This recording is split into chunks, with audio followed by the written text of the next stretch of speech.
बहुत पुराने समय की बात है। एक गांव में एक भला इंसान रहता था। उसका नाम गंगाराम था।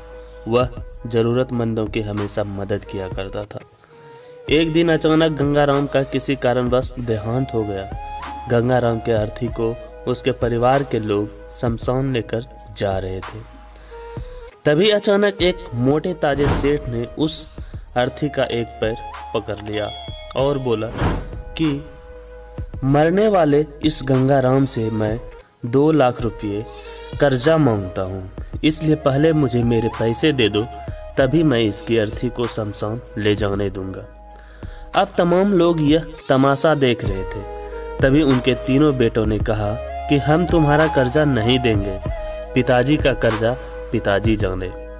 और वैसे भी अब पिताजी तो इस दुनिया में नहीं रहे। अगर तुम्हें इनकी अर्थी ले जानी हो तो लेकर जाओ। ये सुनकर पूरा गांव गंगाराम के तीनों बेटों पर थू थू कर रहा था। अब गंगाराम के तीनों बेटे उस कर्जे को देने से पीछे हट गए। तभी गंगाराम के भाइयों ने भी कह दिया कि जब बेटे कर्जा नहीं दे सकते तो हम क्यों दें, किसी का कर्जा हम क्यों भरें।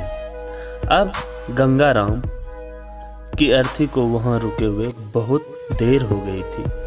तभी ये बात गंगाराम की इकलौती बेटी तक पहुंच गई, तो वे भागी भागी अपने पिताजी की अर्थी तक पहुंची। तभी उसने देखा कि उसके पिता की अर्थी का एक पांव किसी बड़े सेठ ने पकड़ रखा है।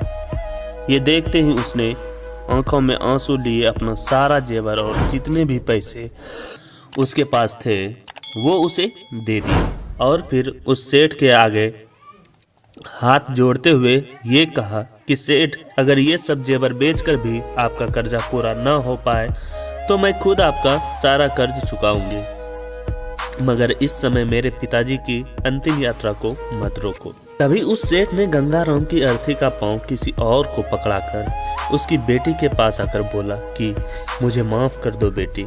दरअसल बात यह है कि मुझे गंगाराम से 2 लाख रुपये लेने नहीं बल्कि देने हैं। गंगाराम ने 3 साल पहले मेरी कुछ मजबूरी पड़ने पर अपनी एक जमीन बेचकर मुझे ये 2 लाख रुपये दिए थे, और वो इतना भला आदमी था कि मुझसे 1 रुपया भी ब्याज नहीं दिया। और जब मैं गंगाराम के रुपये लौटाने आया हूँ तो मुझे खबर मिली कि उनका देहांत हो गया।